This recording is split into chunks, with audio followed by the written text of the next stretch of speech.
getting near the end of the retreat, and so in this Dhamma talk, I wanted to focus on some of the other aspects of Dhamma practice.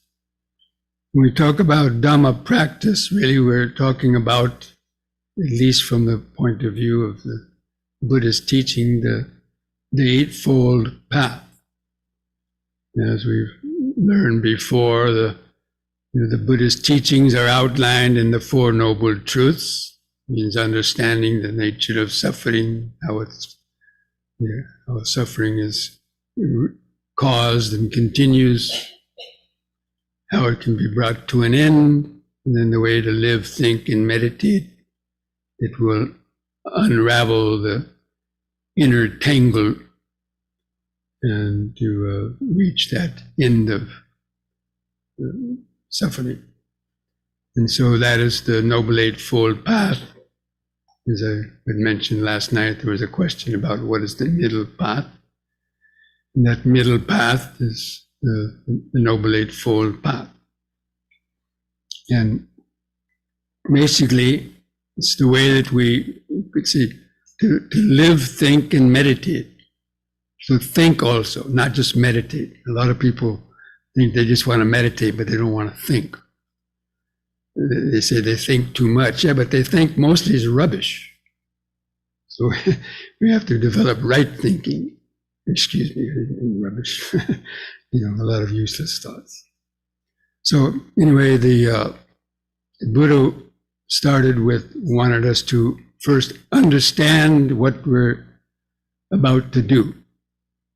If you're about to go on a long journey, or if you're about to invest a lot of time and energy or even money into doing something, you ought to know what you're about. Understand everything about it.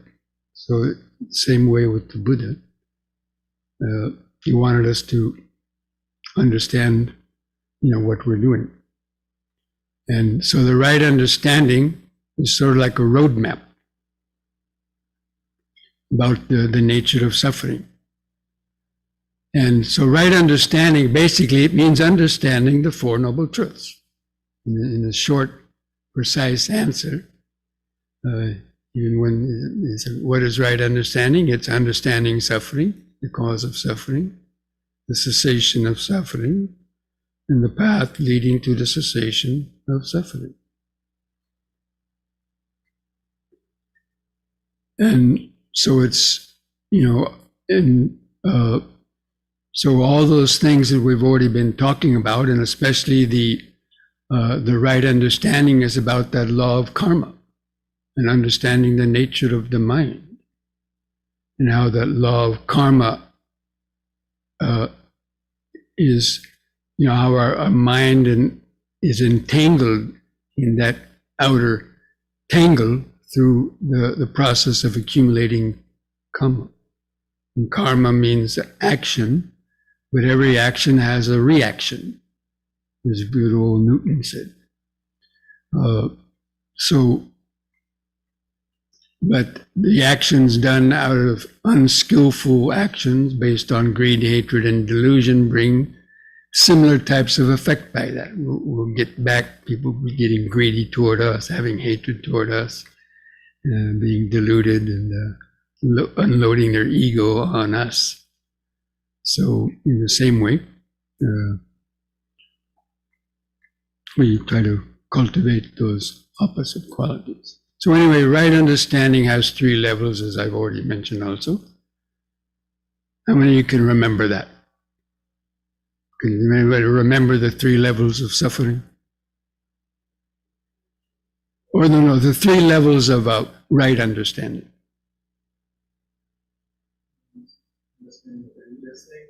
Yeah, the first is intellectual understanding, which you get from reading books or listening to lectures. And that's the way most of us has come to the Dhamma. Because especially like back when I was, growing up in the 50s and 60s, there was no Dhamma available. And, it didn't exist for most people.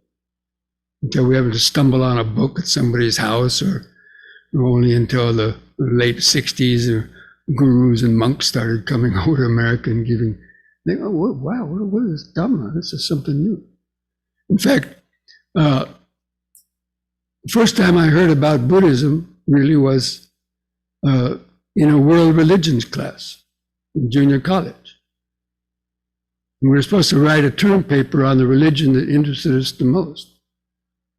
And so we had a textbook, and I was reading some cursory stuff, but Buddhism said, yeah, that sounds pretty cool. Karma, rebirth, enlightenment, wow.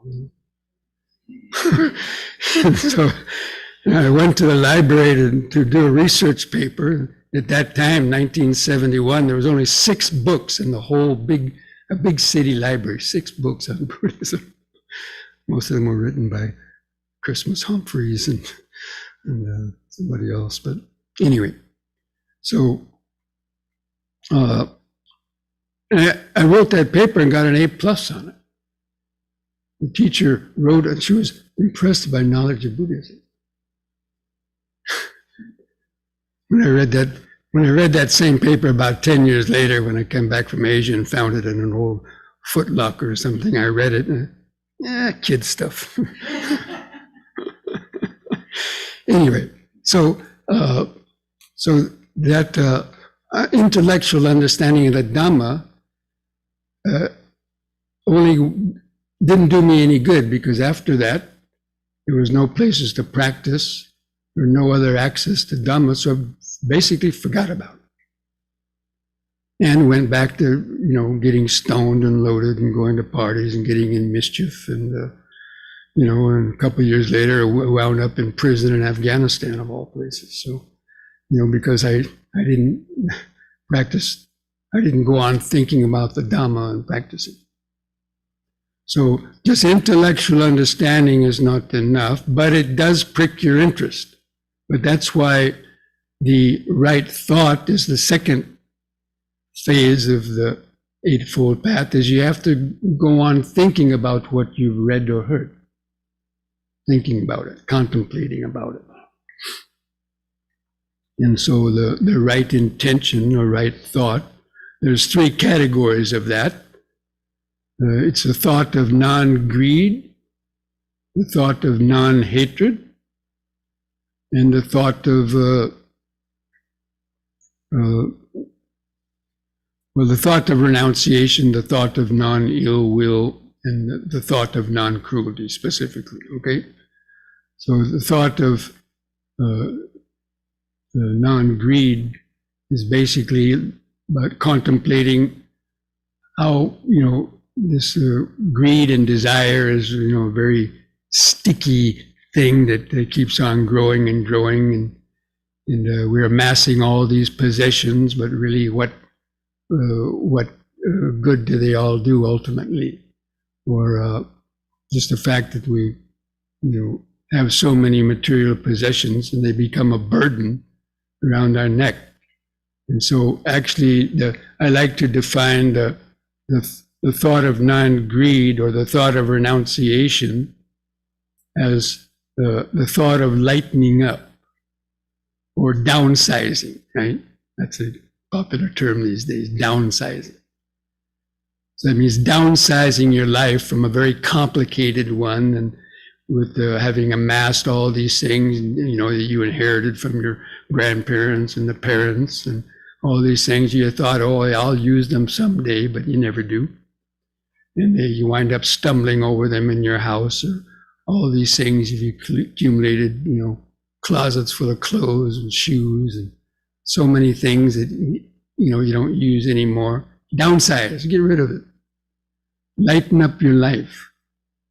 Or if you're married and you already raised a few children, you have a big house and they're already living somewhere else, downsize, get a small apartment or mobile home or something. So it's not such a burden on the mind.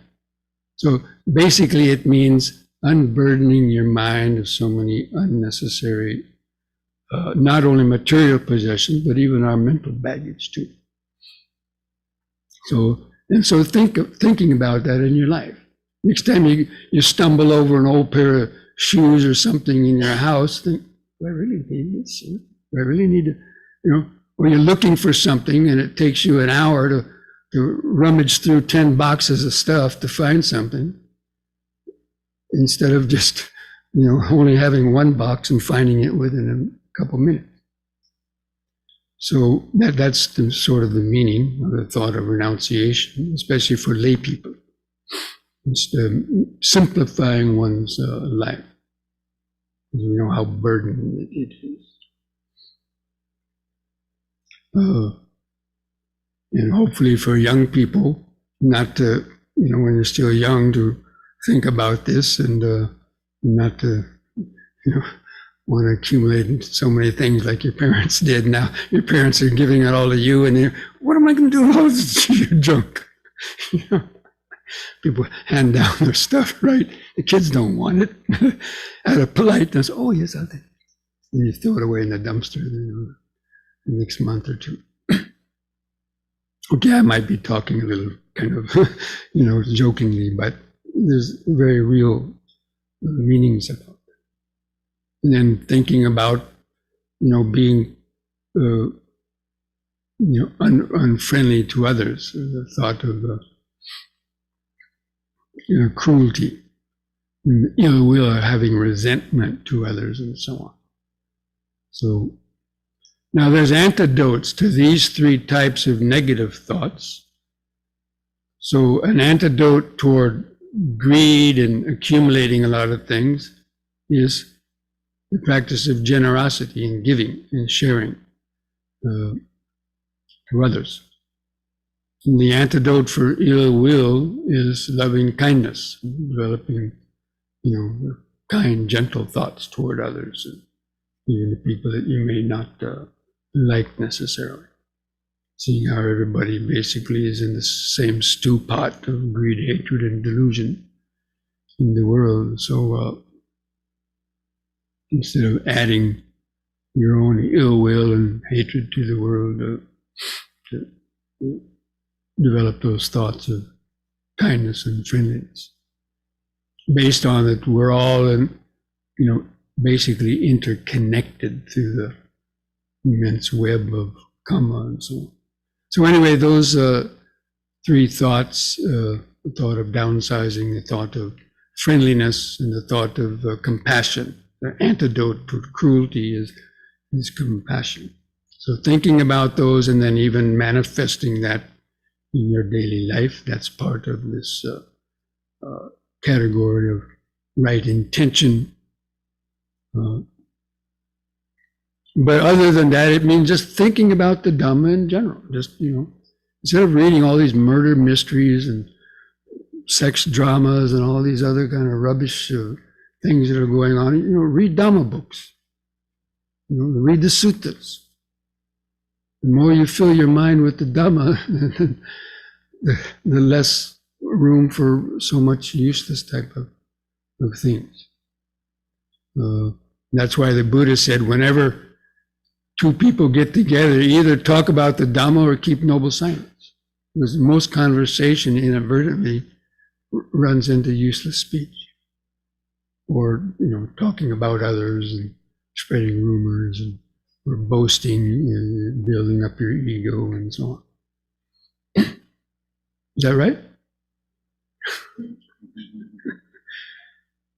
Well, not always. Okay. Then after, so right understanding and right intention, or the right thought, these comprise the subgroup or the umbrella group of wisdom, or right understanding. So I mentioned the first level of understanding is the intellectual level. Then when you start meditation practice and start reflecting on the Dhamma, thinking about the Dhamma, then that understanding gets a little deeper. You think about the law of karma and how that's operating in your life, and reflect back all the things you did out of selfish attachment or greed or anger. What kind of suffering did it cause yourself or others, or both, and so on. As you actually think and contemplate about it, you see, wow, yeah, it's true. But most people don't want to contemplate it. because they always think they're in the right, and they have the right to be angry and cruel to others and all that. So that's why it needs contemplation, deliberate contemplation, these topics. So once you've gotten the right understanding and your right thoughts, now what are you going to do? Now you have to start doing something. Yeah, so that means you start cleaning up your speech. The right speech has 4 categories: to abstain from lying, telling lies, to malicious speech, which means basically rumor mongering, or talking behind people's backs or spreading rumors about others, even if they're true. You shouldn't spread the rumors. Let other people spread them if they want. But everybody wants to be the first person to say, oh, you know what so-and-so did? Right? Because a lot of that is connected to hiding our own faults. We can see this in politicians, right? So they're always bringing skeletons out of the closet against some other politician. Oh, 20 years ago, he smoked marijuana. Oh, he had an affair, 15 years ago. To deflect attention to your own your own faults, right? So they wanted to look at others. So, and then the harsh speech, using swear words and also using language with anger and hatred behind it, especially using this harsh kind of speech that hurts people, which would include also jokes, ethnic jokes and belittling jokes about people, making fun or making jokes about people, whether because of their whatever various any reasons. And then the useless speech that we kind of mentioned last night, frivolous talk. That's probably the harder one to practice, because it's so pervasive everywhere whenever people get together. Because they don't know Dhamma, naturally the mind just runs to their habits, just egoistic habits, and what the Buddha called animal talk. Actually, the Buddha had very nice little words for some of these things, but the average person gets offended with animal talk. But so the right speech and then the right action. The right action is the things we do with the body. So to refrain from killing or physically abusing, harming others. And then stealing, we do that with our hands, right? Or it could mean like plagiarism, and steal other people's whatever ideas and so on, but basically taking what is not yours. And then sexual misconduct, because we do that with the body too, taking advantage of others and out of our strong desire and lust and so on, taking advantage of people or being a slave to this kind of thing that brings all its own many kinds of problems too. So those are the kind of the right action, which are included in most of the precepts.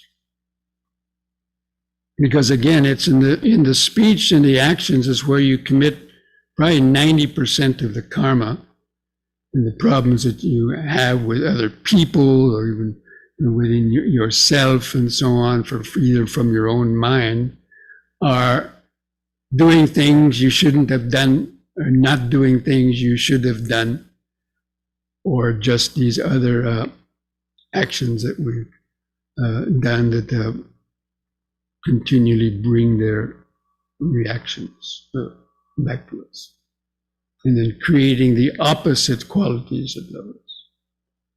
So, whenever you read about right speech and right action, actually it's about refraining from the wrong ones.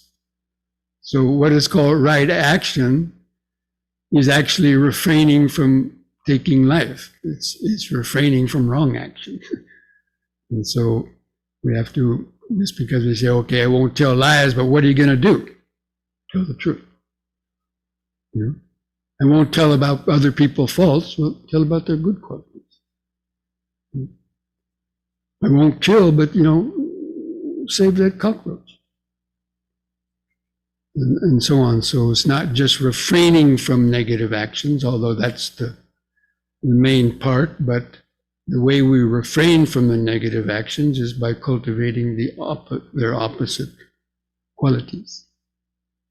Because you can't do one you can't do both at the same time. You can't be telling the truth and a lie at the same time, really. Or killing somebody while protecting their life. Some people will make excuses. Oh yeah, that's why I'm protecting this person from all these things that are going to happen. So let me kill him now and he won't have to experience all this stuff in the future. Some people have these arguments. Anyway, so, and then right livelihood. This is the way a person earns their living in life, based upon all the other things.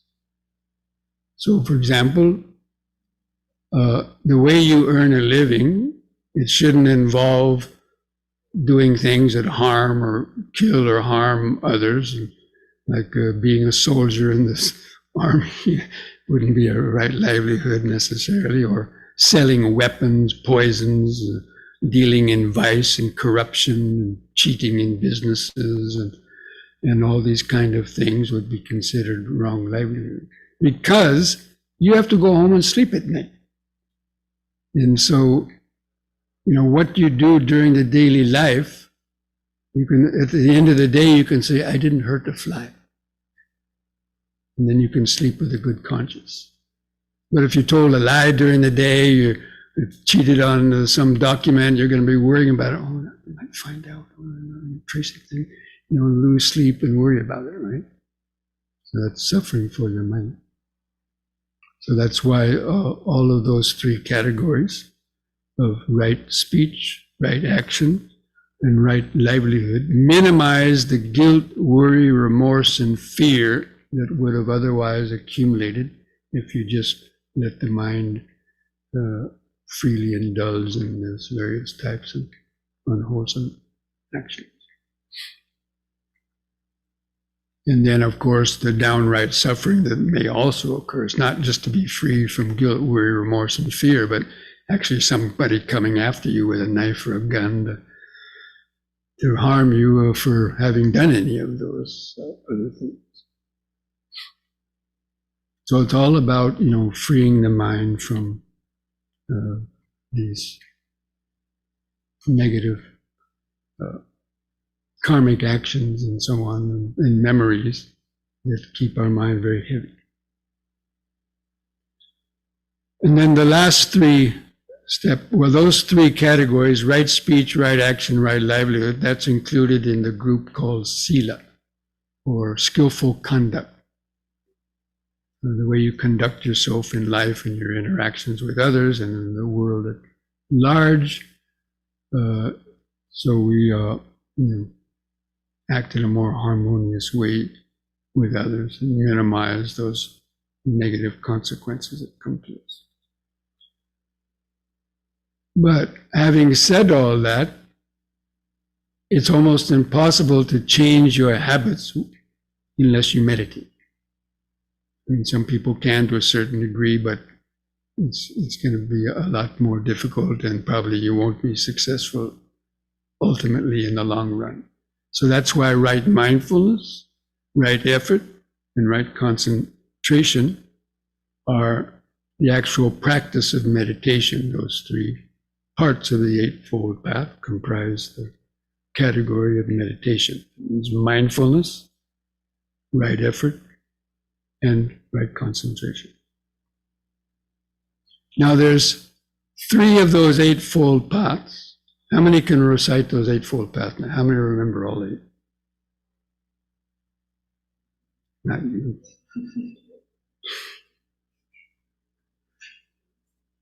So a lot of people have difficulty remembering 8. So that's why they're broken into 3 main groups called Sila, Samadhi, and Panya, or skillful conduct, mental composure, and wisdom.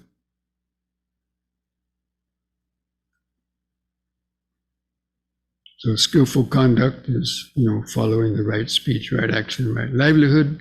The mental composure actually means mindfulness and concentration. Though we practice mindfulness and concentration in order to gain mental composure. Because most people don't have mental composure. That means they're not calm and relaxed, resting in the present moment. The mind is always jumping around and neurotic and so on. Or sleep. So the mental composure is cultivating the mind in mindfulness and concentration. And the right effort is the effort to do all of the above, basically.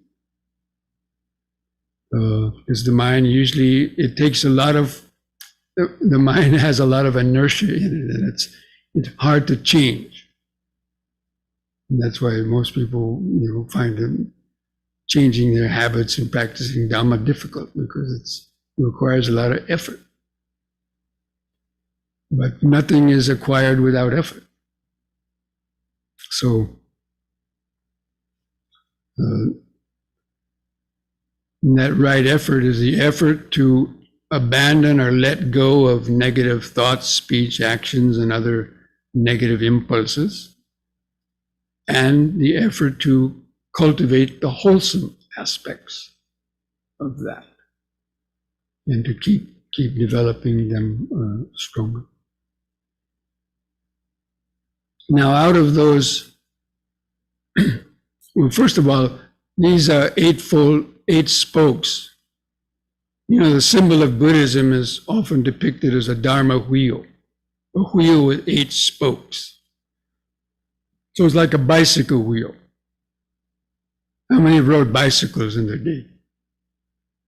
And what happened if some of the spokes in the bicycle were broken or missing or very loose? When you ride the bike, what would happen? It may go a little bit, but it wouldn't be a smooth ride. It'd be kind of, a little bit wobbling like that. And if you keep going on it long enough, it's going to collapse. So the same way, all those 8 spokes of the Dhamma wheel have to be equally strengthened. And they're mutually strengthened and mutually supportive as you're practicing all of them. But the right understanding and the right thoughts are, the preliminary.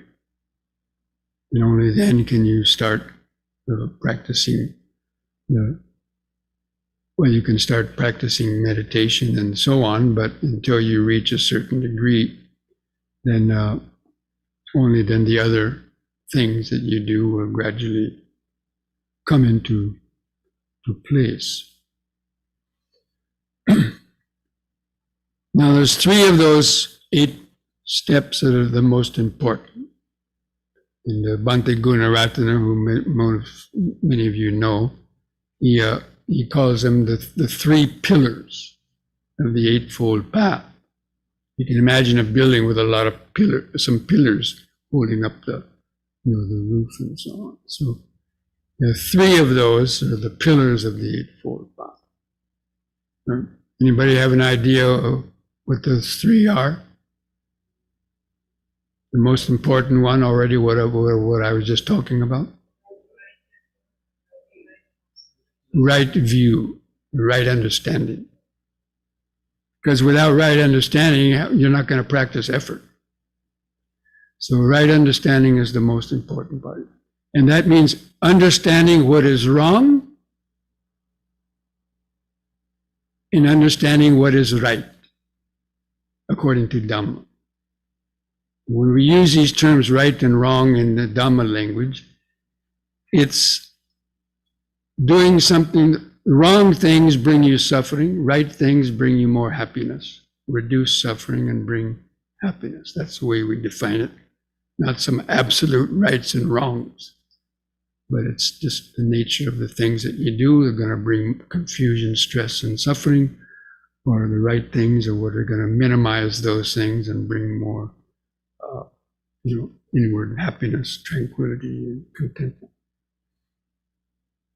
So if your views are wrong, your thoughts are going to be wrong. If your thoughts are wrong, your speech is going to be wrong. If your speech is wrong, your actions are going to be wrong.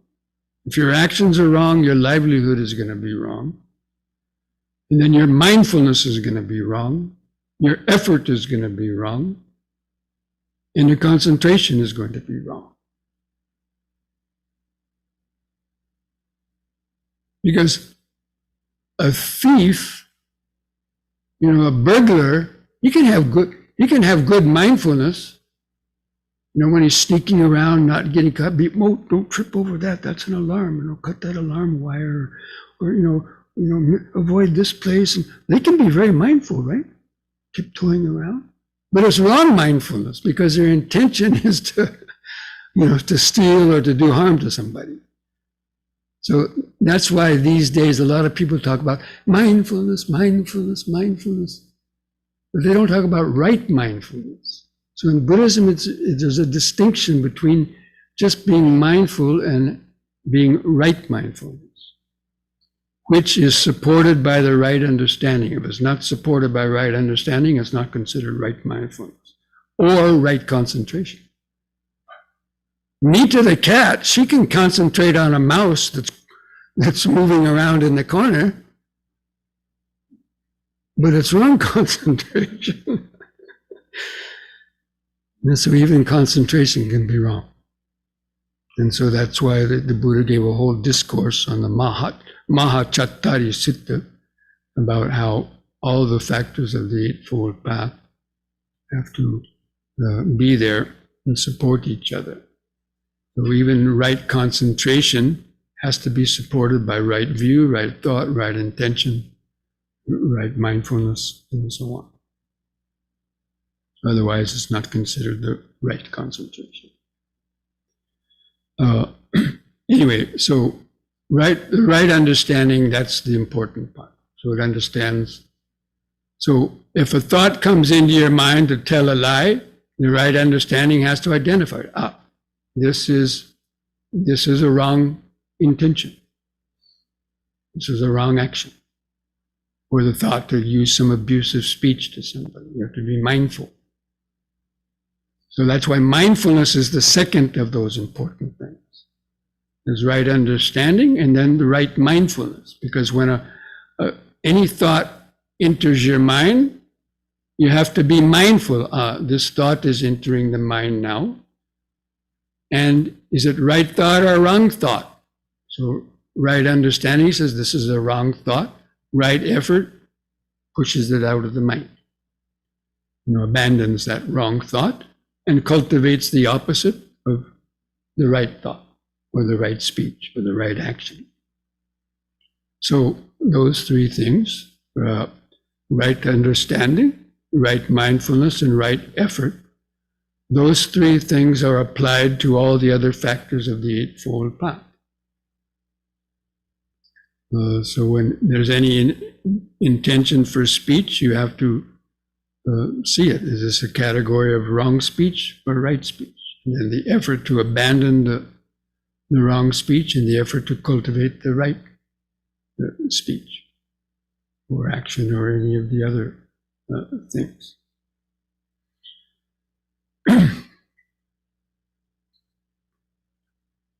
Now, so that's how we can integrate the practice of the Dhamma into the daily life.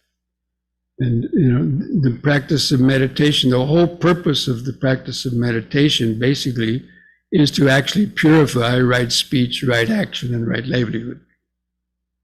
Because that is where 90% of the suffering or 95% of the suffering and problems that we have can be traced back to having indulged in those things, accumulated those types of habits, even from past lives. Because again, right understanding is, a baby's not born as a clean slate. Now we talked about when a baby's born, its mind is more or less in the present moment and so on, or it doesn't have much of an ego, but because of the unconscious habits and impulses from a past life, these are carried over with the relinking consciousness to a new life. But a baby, when it's born, these things are still dormant in its unconscious mind. But it's only when he starts getting contact, or her, with the, now I have to say they or them, right? I'm sorry, excuse me. Can't use him or her anymore. I have to use they and them. It's non-binary stuff, excuse me. So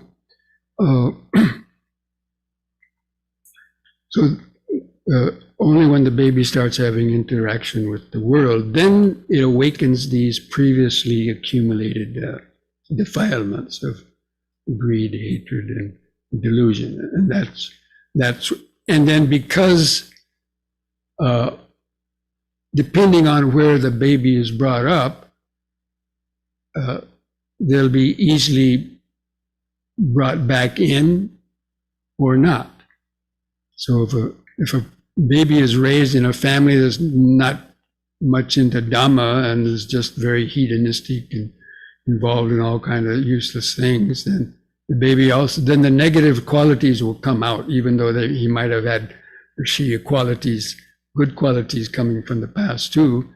They can lie dormant, and the negative ones can take place depending on the nature and nurture type of phenomena. Nature is what you've brought with you from the past, but nurture is how you're brought up in this life. If you're brought up in a good Dharma family and taught about morals, and you get a good foundation in that, then that will bring out the dormant good qualities that you have accumulated before, and then the negative ones will still be in the mind, but they may not manifest so overtly in a person's life. Anyway, so that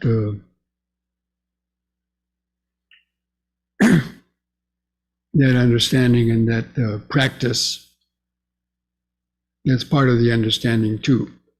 But we don't know what we brought with us from the past. But the way that we're brought up now is what we're doing now. We can't erase what we've done in the past, but by being mindful in the present and not repeating those negative actions, then gradually those habits from the past will die on the vine, so to speak. And by replacing them with the wholesome actions. And it's really the practice that happens in your daily life. So what we do in terms of meditation, when people say they meditate and so on, that's just a training ground. But the real meditation has to be in your daily life, especially the mindfulness. The right understanding and right mindfulness and the right effort has to be applied in your daily life. Because that's where all the surprises come. You don't know what's going to happen, right? You get up in the day and every day is a new day. You might go to work or start to do something, minding your own business and think the day is going to be great, but then get a phone call from somebody saying your son, daughter, wife, husband, relative just got killed in an accident, or there's a war in Ukraine, and or a doctor says, your test came out positive. And so, that's the time when we really need our Dharma, so that we can say, okay, this has happened. Don't let me panic now. Maybe it's not that bad. And to be able to respond to various situations during the day without letting our deeper impulses or impassioned impulses come up and cause us to do something that we would regret later. Now, usually at the end of the retreat, talk about how to integrate the meditation into the daily life. Now, people usually go on retreats. Well, if a person went on their first retreat, of course, then they might get inspired or motivated to want to practice meditation. But then when they go home and they're not in the supervised kind of retreat environment, if there's nobody else they're living with that's really much into Dhamma, then that person has trouble maintaining their daily meditation practice. But most people and so they have to go on a retreat again. And they use it as a kind of a crutch because they're not able to practice effectively during their daily life for whatever different reasons. And so a lot of people, come on retreats. Even we take a head count here, how many people, when's the last time they went on a retreat? So a retreat is used like a battery charge for a lot of people. And but ideally, if one wants to make a gradual and steady progress in meditation, for most long-term practitioners, meditating twice a day is ideal. And especially the morning meditation is probably the more important one. And especially a kind of like the mindfulness and concentration practice. If you can practice, I would say a minimum of 30 minutes, but longer the better. It's whatever you put into it, that's what you get out of it. But the morning meditation will help you to hopefully be more mindful and relaxed during the day when things come up. And you can be able to handle them more. But usually that'll wear off by the afternoon. Then maybe people might then start accumulating more stress or negativity and so on, being annoyed by people or the traffic, going home in the traffic jam, and you get home and you're in a kind of a stressed out mood. So the evening meditation is good for hopefully releasing that stress that may have come up, in the day. And especially like metta meditation, doing forgiveness and metta meditation is good in the night, because the stress accumulated in the day normally would be connected with negativity. Somebody said some unkind words to you, or any number of things could have happened, and so on. And so to forgive anybody who might have crossed you during the day, and then send out loving kindness, or forgive yourself also if you did something that was unskillful. So you can forgive others, forgive yourself, and then practice metta. That means wishing may all beings be free from greed, hatred, and delusion. May all beings be free from self-created pains and sufferings, body and mind. May all beings be able to hear the Dhamma and meditate, something along those lines. So that then we could go to sleep and not perhaps be disturbed by these negative thoughts or keeping you awake or bad dreams. So those two types of daily meditations. But even with good intentions, people say, yeah, I'm going to do that. And after the retreat, I'm going to meditate twice a day, right? And you have your schedule already wrote out. I'm going to get up at 5:30 and do 10 minutes of yoga, 45-minute meditation in the evening. And when they go home to the retreat, maybe they will do that for the first day or two. But then something will happen, and they have to work overtime at work, and they have to cover somebody else's job while they had been on retreat. Now they have to cover somebody else's work, and so they're getting stressed out. And the first thing to go is the evening meditation. You come home stressed out, and the first thing you want to do is sit down with a pizza and eat and go to sleep. watch a horror flick or something. Not to meditate. So it's the first thing that goes is the evening meditation. And as time goes on, and then the 45-minute morning meditation reduces to 30 minutes. And a few days later, a week later, 30-minute meditation goes down to 15-minute meditation. And then before you know it, you're swigging down the last cup of Joe, and you're going out the door and you pat the Buddha on the head and say, Namo Buddhaya, you meditate for me. And that's all your meditation practice. Oh yeah.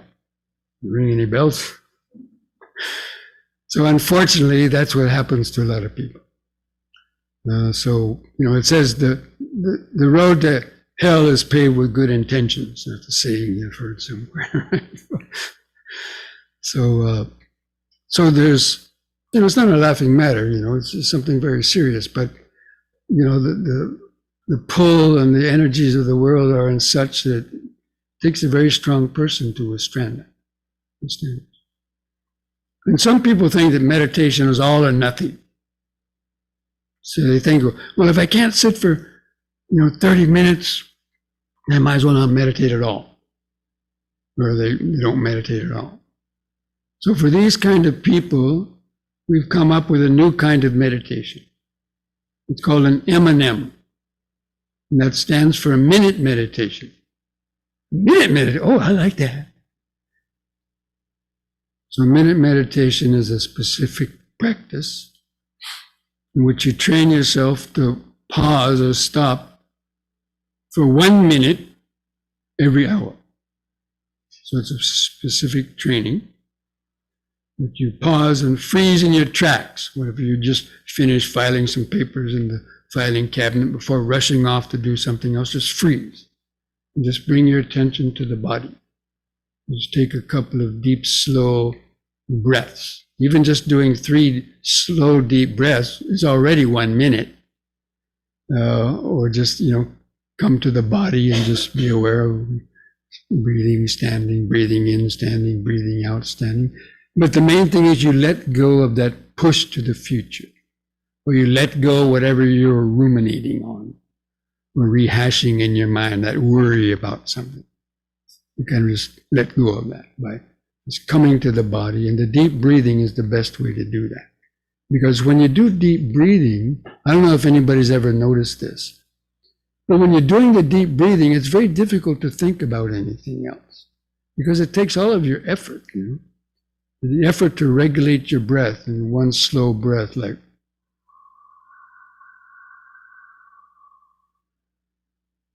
it really takes all your effort to do that, and you can't think about it. And while you're holding in the breath also, it's such a powerful, you're holding in the breath, and that present moment awareness, it's almost impossible to think about anything. So by the time you've let out the breath, you've forgotten about what you were worrying about before. But if you take 2 or 3 of them, so much the better. So anyway, that's why doing the deep breathing is something very powerful, but very few people ever mention about that. But it's really, because if you just go back to just watching the normal breath, where's the breath? So shallow, you don't even feel it. So naturally, the mind just spaces out, or goes back to chewing its cud. So you do that M&M and just, touch base with that present moment awareness. But even when you're in that M&M, you could also practice 30 seconds of metta. May all beings be well and peaceful. May all beings be free from greed, hatred, and delusion. Even that much, just to remind you. So that as you start out in the next hour, the first thing that happens, yes. Hopefully you'll be a little bit more, mindful. So there's mini quick charge. So the minutes of mindfulness is like a quick charge for the mindfulness. because it's just like a battery, the same like everything else, And we wear out the batteries without charging them up. And that's the same with the meditation. If we don't continually pause and recharge our mindfulness batteries, whether it's a daily meditation in the morning and the evening, or these M&Ms in between, that's the way that it becomes more of a habit. So if you can do that M&M once an hour throughout the day, by the end of the day you've gotten 12 quality minutes of meditation. Again, meditation means keeping the mind in the middle, not letting it go to the past or future. In the middle is just the breathing body, the present moment.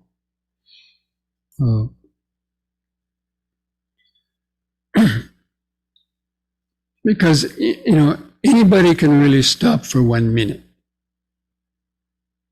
Now, if I said, let's stop for 5 minutes. 5 minutes, but I got an appointment. Impossible. But if you say, let's stop for 1 minute. 1 minute. 1 minute? Well, 1 minute. You'd have to feel kind of foolish to think you can't pause for 1 minute, right? Because we waste so much time during the day anyway. So that's why the 1 minute pause. I mean, sure, certainly it would be wonderful to do it more, but 1 minute is going to be effective. Just to touch base, and all of your understanding of Dhamma will crystallize in that 1 minute by just taking a deep breath, coming back to the body, just telling yourself, standing, breathing, and your other understanding will crystallize in that moment to reflect on the Dhamma, or just to basically relax, and then you continue on. But you try to do that every hour. So they have apps now for that, right? You can get all kinds of interesting little signals of, quacking duck, or bells or whatever. It's time for an M&M. You just stop what you're doing.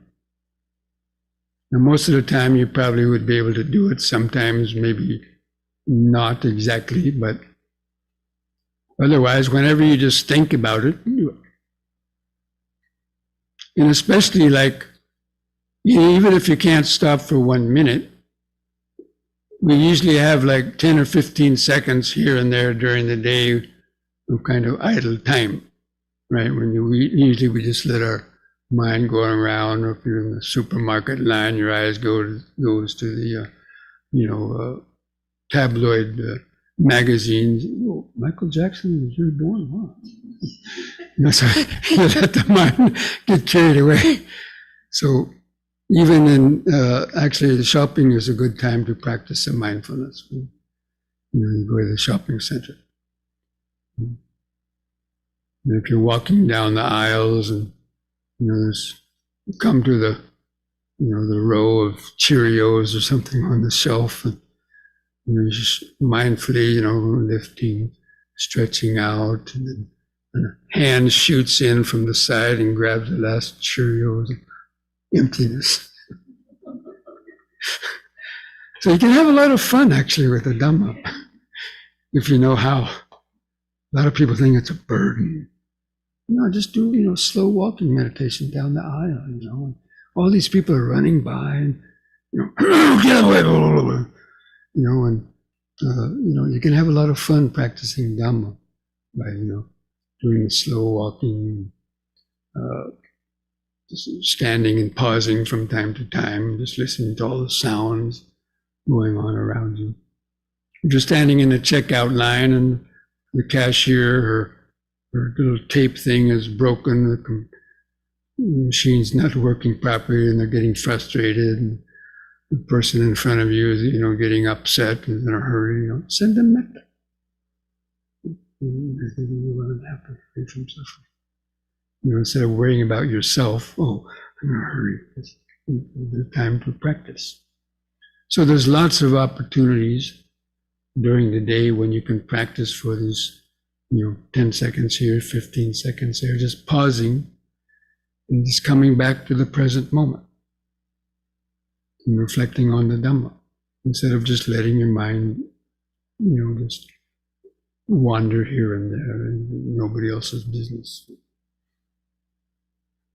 So these are really very important aspects of practicing, because that's where the rubber meets the road, to use that cliche.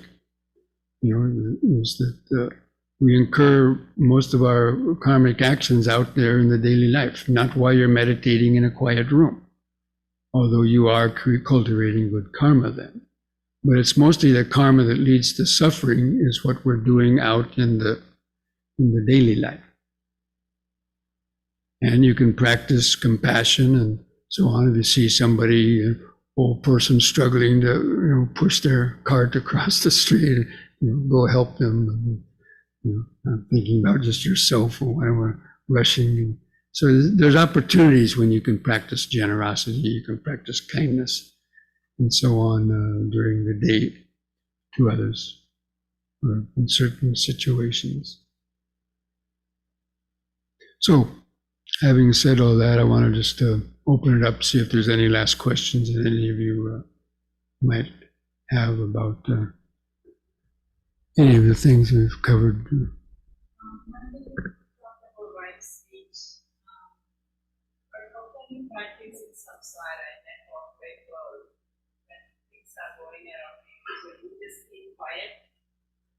Yes. If you don't have something constructive to say, just keep quiet. You don't have to always butt into other people's conversations. And especially like if you're with a group of people, whether it's your relatives at a family meal or a Christmas holiday or colleagues at work and so on, just developing the ability to listen and watch your reaction to what is being said. And if it's appropriate at a certain time or somebody actually asks you, what do you think about this? Then hopefully you could give them an appropriate reply. But you don't always have the need to talk, especially if it's going to involve some getting into an argument with some people, especially political discussions, right? And these other kind of discussions when you know somebody is, really clinging to their views, just don't bring up those subjects. And if they start talking about these things, just keep quiet. Because it just will stir up your own kind of maybe passions or negativity, or they'll say something in retort, maybe something more rough, and then that again will maybe want to trigger you off to react. So it's important to really have the mindfulness, and that's why mindfulness of the body is one of the best things to practice, because when you're feeling the body more and connected with it, and having the habit of feeling the subtler sensations, then you will notice these early warning signals when you're starting to get disturbed and irritated by something. You see those sensations earlier and can more easily say, okay, relax. I'm pretty excited, relax. And stop, look, and listen. Those 3 words, right? Those are good to remember. That means you stop what you're doing, look at your intentions, look inside of you, and listen to what is going on around you rather than reacting so much. And that will save you a lot of grief.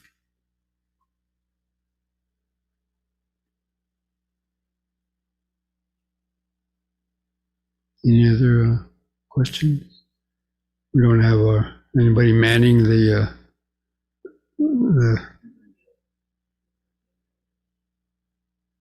oh, there's a yellow hand there. Can you man the computer? Who's that yellow hand up on the screen? You can unmute yourself if you have a question. Can you see it?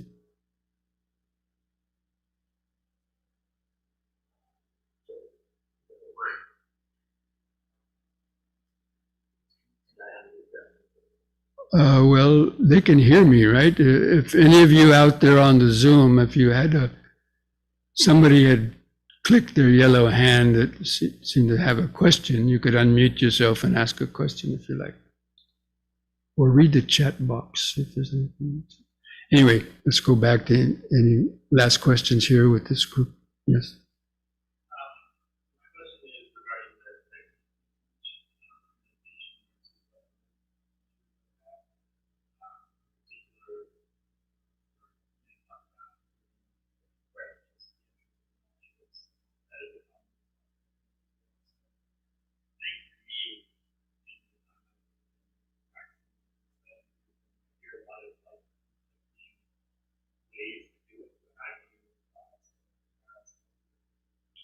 By trying out these different techniques and see if they click for you, see if they work for you.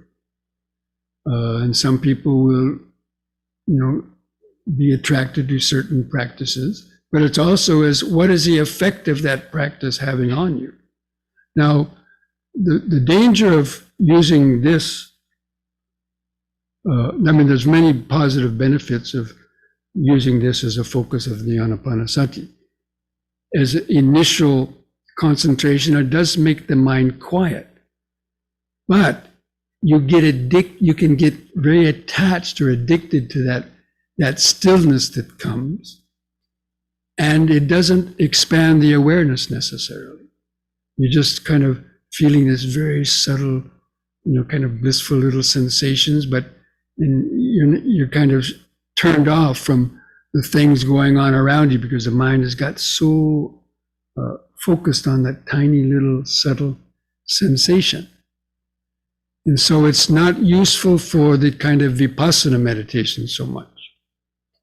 Now I know the Goenka system does have you do that for 3 days, but even 3 days is not hardly enough time to really develop much of a concentration on that spot anyway. But at least with the Goenka system, they do have you, let that go and then turn on to the body. But a lot of people, they get addicted to that, just wanting to have that quietness of that, and they don't go on to the next step that I was talking about yesterday. So, but if you can use this as a focus of your concentration, but at the same time being able to open up and feel eventually when the time comes, not to get stuck in that quietness, but to open up and tune into the flow of impermanence and gradually develop, the insight knowledges and so on, leading to the transcending of the ego consciousness, then that's going to be all right. But because I studied yoga at the same time I was doing meditation. In fact, when I first learned about meditation in Nepal, it was at a meditation course. And I was just like most of you when you first started it, pains and, all this. And so after a few days, there were some guys doing some yoga out during the breaks out behind the hall. So I went out there and, what are you guys doing? Oh, we're doing some yoga exercise. What are you doing that for? Oh, it helps us to meditate, and stuff. Oh, really? And so I watched them and I started doing some. And I noticed that it helped me almost immediately to be able to sit, because of the flexing and so on. And so to me, doing them both together wasn't something odd. But usually most Buddhists, because they think, yoga belongs to Hinduism, so they're averse to Hinduism because of their conditioning. And so they like throwing the baby out with the bathwater. But anyway, I'm going off on another. So anyway, that's the main thing. Practice. If it helps you, as I mentioned before, if it helps you to develop better mindfulness, better concentration, if it helps you to, be more relaxed in this, then you can use those things. There's no absolute do's or don'ts. It's dependent on what is the effect that these practices are having in your daily life. Both they help the body and they help the mind too. Anybody out there over Zoom? No? Okay. Yes?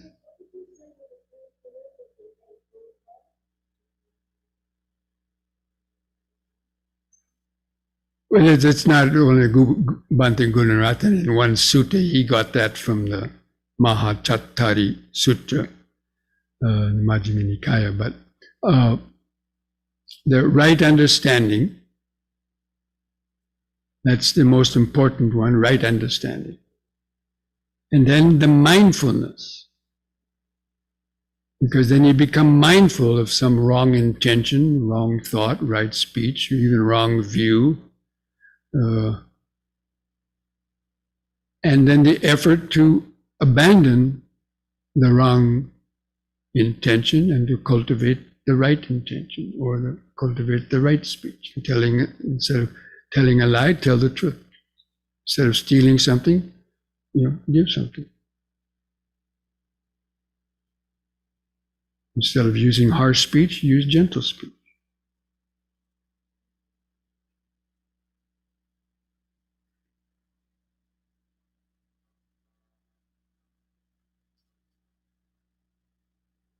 Okay?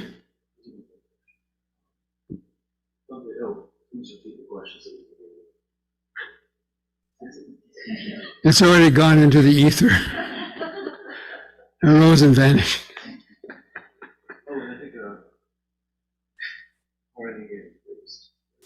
Harini? Is that Harini? Yes, Bhante. Hi. Yes, speak to me. So, Bhante, I have a question. So, this is regarding greed, hatred, and delusion. So, my understanding of delusion is I think in the Dhamma that at any particular moment that there is no real self. So, I want to clarify the two extremes, the Kama Sukha Adhikkhana Yoga and Atta Kinamatthana Yoga. So that means really at one end you believe that there is a self, and the other end that you don't believe that there is no self. And the right thing, the middle path, is just be on the moment. No, Kama Sukha Adhikkhana Yoga means indulgence in sensual pleasures. It doesn't have anything to do with the self necessarily, although it's the self that's indulging. But it means addiction to sensual pleasures. And Atta Kinamatthana Yoga means addiction to pain. People like self-masochists and so on, call themselves pains and so on. So those are the two extremes. Now, clinging to delusion is, yes, clinging to the sense of self. So you think you have a self, then you're deluded.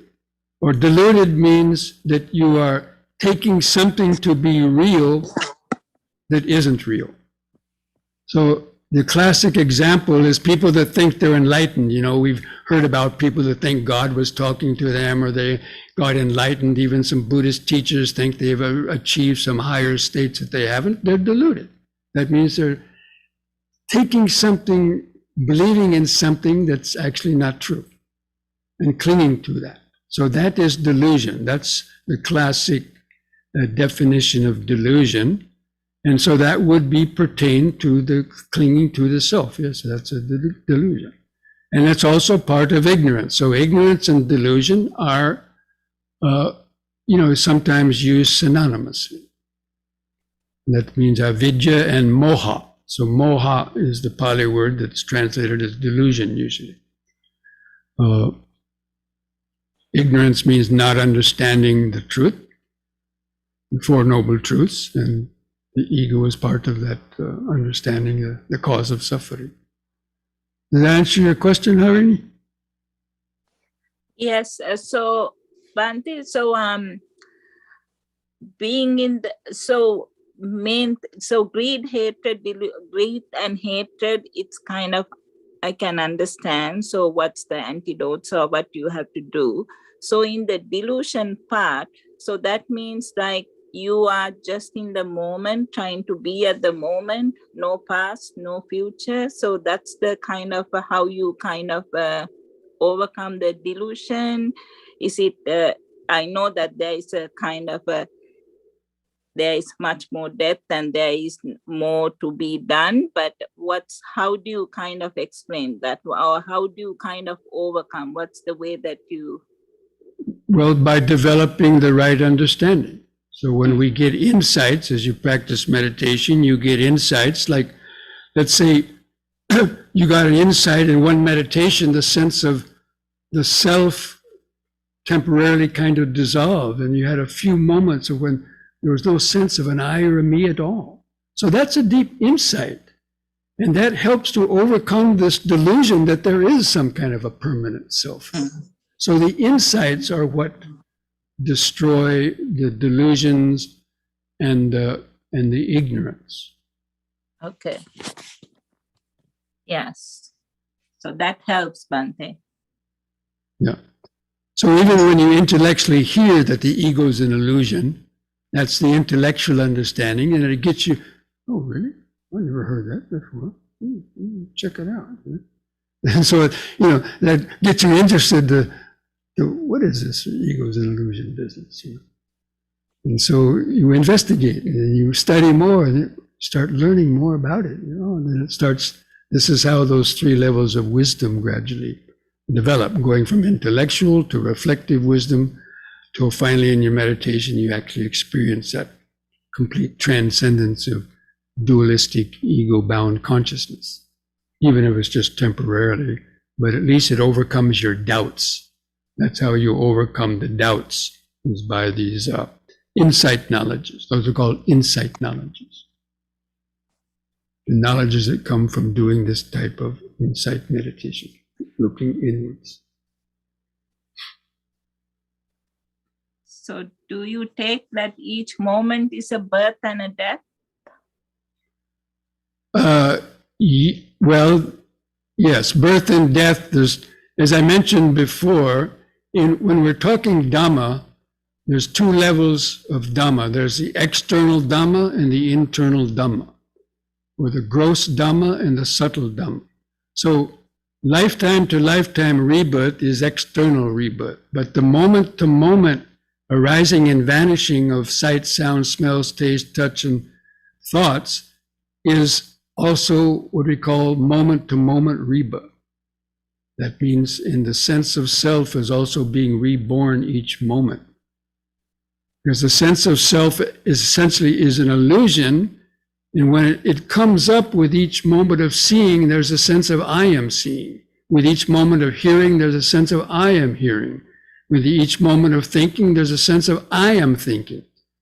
And because we don't see those arising and vanishings, we run them all together, so we don't see how the self is arising and vanishing. It seems to be solid. That is the problem. And I've written a little book called Breaking Through the Self Delusion. Actually, Self Delusion is a title of a book I wrote, actually. The first book I ever wrote, over 50 years ago now, almost. And I wrote a book because I had this insight that totally changed my life, and no one else was writing books about it, so I had to write my own book about it. But so that's the perception of impermanence is how it leads to the perception of no self, because it breaks up that continuity of the mental process. That's why the Vipassana meditation is called seeing reality as it is, and it's a very specific type of mental, it's much different than just concentration. Thank you, Bhante. Okay, well, we're going to have to close down our session now because it's getting close to our lunchtime. So I want to thank all of you. Most of you people listening on Zoom were from the Ottawa group, and I'm glad you could join, or you had the interest to join our program.